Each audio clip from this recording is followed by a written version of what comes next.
बस ठीक। हेलो सभी को नमस्ते। आज हम पढ़ेंगे कामायनी का आनंद सर्ग। कामायनी में ये आनंद सर्ग 15वां सर्ग है। चिंता इनका प्रथम सर्ग है। इस कामायनी में कवि जयशंकर प्रसाद आनंद की कल्पना की गई है, जो मनुष्य को सांसारिक पीड़ाओं से मुक्त होकर के आनंद को ओर लेकर गया। इसमें कवि हमारे आनंद सर्ग जो लगाया गया उसकी व्याख्या इस प्रकार से है। चलता था धीरे धीरे वह यात्रियों का दल, सरिता के रम्य पुलिन में गिरी पथ से ले निसंबल था। सोमलता से आवृत वृषभ धवल धर्म का प्रतिनिधि, घंटा बजता तालों में उसकी थी मंथर गतिविधि। कह रहे हैं कि इसमें कवि कह रहे हैं कि जब सारस्वत नगर के निवासी सब वो कैलाश पर्वत पे जाना चाह रहे उस आनंद प्राप्त करने के लिए, तो कह रहे चलता था धीरे धीरे, यात्रियों का दल धीरे धीरे चल रहा था। सभी नदी के किनारे और उस पर्वत से संभल संभल कर सब चल रहा था सभी। और वहाँ उनके साथ एक वृषभ था, बैल था, जो सोमलताओं से ढका हुआ था। उस वृषभ को धर्म का प्रतिनिधि माना गया है। घंटा बजता तालों में उसकी थी, और उनके गर्दन में घंटा बजा, यानी उसके गले में घंटा था, जो धीरे धीरे शिव जी के घंटे की तरह मंथर गति से बज रहा था। इसमें कवि ने श्रद्धा को तो रिद्धा का प्रतीक बताया, मनु को मानव का, और ईड़ा को बुद्धि का, वृषभ को धर्म का प्रतिनिधि किया है। वपु रज्जु राम कर में था, दक्षिण त्रिशूल से शोभित मानव था साथ, उसी के मुख पे था तेज है परिमित। केहरी किशोर से अभिनव अवयव प्रस्फुटित हुए थे, यौवन गंभीर हुआ था जिसमें कुछ भाव नए थे।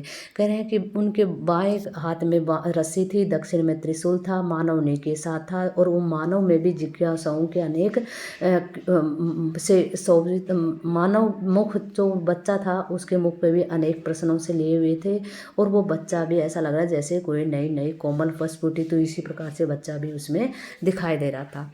चल रही थी ईड़ा भी वृषभ के दूसरे पार्श्व में नीरव, गैरिक वासना संध्या से जिसके चुप थे सब कलरव। उल्लास रहा युगों का शिशुगण का था मृदु कलरव, महिला मंगल गानों से मुखरित था वह यात्रियों दल। कह रहे हैं कि जब ईड़ा भी धीरे धीरे चल रही थी, वह दूसरे बैल के दूसरे तरफ, और वो चुपचाप चल रही थी, कुछ सोचती हुई चल रही थी। और वो संध्या सी, यानी वो गहरे यानी संध्या रंग के, यानी गहरे वस्त्र धारण करके, यहाँ इसमें उपमा अलंकार है बच्चे, वह गहरे वस्त्र धारण करके चुपचाप चल रही थी। और उल्लास, और उनके साथ जो बच्चे थे वो उल्लास कर रहे थे, बातचीत कर रहे थे। महिलाएं मंगल गानों से सुशोभित रो रही थी, और यात्रियों का दल यहाँ पर जो विराजमान था वो आनंद सर्ग के लिए चल रहा था। चमरों पे बोझ लदे थे वे चलते थे मिल अविरल, कुछ शिशु भी बैठे उन्हीं पर अपने ही बने कोतूहल। करे कि जो गाय थी उन पे भी बोझ लदा हुआ था, वो मिलजुल कर चल रहे थे, कुछ शिशु भी उन्हीं पे बैठे थे और वो अपनी बातें कर रहे थे। माताएं पकड़े उनको बातें थी और करती जाती थी, और हम कहाँ चल रहे हैं यह सब उनको, और उनकी माताएं भी उन बच्चों को जो बिठा रखा था उनको पकड़ी हुई थी, और उनको बातें बताई जा रही थी कि हम कहाँ जा रहे हैं, कहाँ आनंद प्राप्त करने के लिए जा रहे हैं। कह रहा था तू तो कब से ही सुना रही है, अब आ पहुँची लो देखो आगे वह भूमि यही है, पर बढ़ती ही चलती है रुकने का नाम नहीं, वह तीर्थ कहाँ है कह तो जिसके हित में दौड़ रही। इसमें मनु जब मचल जाता है तो वो अपनी माता को कह रहा है, ईड़ा को, कि तू तो कब से कह रही है कि ये आ गए, पर आने का तो, यानी उस भूमि स्थल वो आनंद सर्ग तो अभी तक आया ही नहीं है, और तू तो बढ़ती हुई चलती है, रुकने का तो तू तो नाम ही नहीं लेती है। वो तीर्थ स्थान कहाँ है जिसके हित में तू दौड़ रही है। यहाँ रूपक भी है, मानवीकरण भी है। वह अगला समतल जिस पर है देवदारू का कानन, घन अपने प्याले भरते ले जिसके दल से हिमकन। हाँ इसी ढलावे को जब बस सहज उतर जावे हम, फिर सम्मुख तीर्थ मिलेगा पर वह अति उज्ज्वल पावनतम। फिर ईड़ा उस बच्चे को मचल गया तो उस बच्चे को समझाते कह रही है कि देख रहे हो वो आगे समतल भूमि है, उसमें देवदारू के वृक्ष खड़े हुए हैं, और वो वृक्ष भी इतने ऊंचे हैं कि उनसे बादल भी अपना पानी भर रहे हैं, और इस ढलावे से उतरते ही सहज हम उस सम्मुख तीर्थ स्थान पर चल जाएंगे, जो पृथ्वी का पवित्रम तीर्थ स्थल है। वह ईड़ा समीप पहुंचकर बोला। उसको रुकने को बालक था मचल गया। कुछ और कथा सुनने को वह अपलक लोचन अपने पदाग्र विलोकन करती पथ प्रतीक काशी सी चलती धीरे धीरे डग बढ़ती। कह रही कि वो ईड़ा थी, वो ईड़ा के समीप जाकर बोला कि रुक जाओ, पर बालक मचल गया पर और कथा सुनने के लिए। परंतु ईड़ा ने क्या कि ईड़ा जो बुद्धि थी वो न तो रुकी, उस बच्चे की तरफ देखा और वह बिना पलक झपकाए अपने पैरों की तरफ बढ़ती हुई आगे निकलती है और डग बढ़ती हुई जाती है। बोली, और यहाँ उपमा अलंकार है। वह बोली, हम कहाँ चले, वह है जगती का पान। वह बोले कि ईड़ा बोल रही है कि हम वहाँ जा रहे हैं जहाँ जगती का सबसे पवित्र स्थल है। साधन प्रदेश किसी का शीतल अति शांत तपोवन। वह शांत तपोवन है, शीतल है, जहाँ किसी प्रकार का सांसारिक कष्ट नहीं होता। हम उसी स्थान पे जा रहे हैं। कैसा, क्यों, शांत तपोवन, विस्तृत क्यों नहीं बताते। अब मनु कह रहा है, मानव जो उसका पुत्र है वो कह रहा है कि तू विस्तृत क्यों नहीं बताती, कैसा तपोवन है वो। बालक ने कहा ईड़ा से। वो बोली कुछ सक जाती। और जब बच्चे की ये जिज्ञासा देख करके वो सुख जाती हुई बोलती है। सुनती हूँ एक मनस्वी था वहाँ एक दिन आया, वह जगती की ज्वाला से अति विकल रहा झुलसाया। उसकी वह जलन भयानक फैली गिरी अंचल में, फिर दावा अग्नि पखर लपटों ने कर दिया सघन बन स्तर। कह रहे कि मैं सुन रही हूँ, ईड़ा कह रही है कि मैंने सुना था कि मनस्वी वहाँ एक दिन आया था जो सांसारिक पीड़ाओं से जलता हुआ यहाँ इस पे आया था, उनसे झुलसा हुआ था, इसलिए उनकी ज्वालाओं से यहाँ के जो पर्वत थे वहाँ सभी पेड़ों में यानी वनों में आग लग गई। इसी कारण ये अस्थिर वन दिखाई दे रहा है।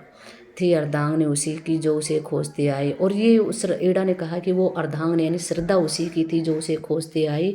यह दशा देख करुणा की वर्षा दृग में भर लाई, वरदान बने फिर उसके आंसू करते जगमंगल, सब ताप शांत होकर वन हो गया हरित सुख शीतल। कह रहे हैं कि अर्धांगिनी जो श्रद्धा थी वह उस मनु को खोजती हुई आई और वह ये देखा कि मेरा पति जो सांसारिक पीड़ाओं को हरण करके संसार को सुख समृद्धि के लिए वो यहाँ तपस्या कर रहा है। तो ये देख करके उसके आंखों में आंसू, अगर आंसू हो जैसे ही श्रद्धा के आंसू आंखों से गिरे तो यह पृथ्वी पर गिरते ही इस पृथ्वी क्या हो गई, हरित उल्लास यानी सुख सुविधाओं से आनंद से हो गई।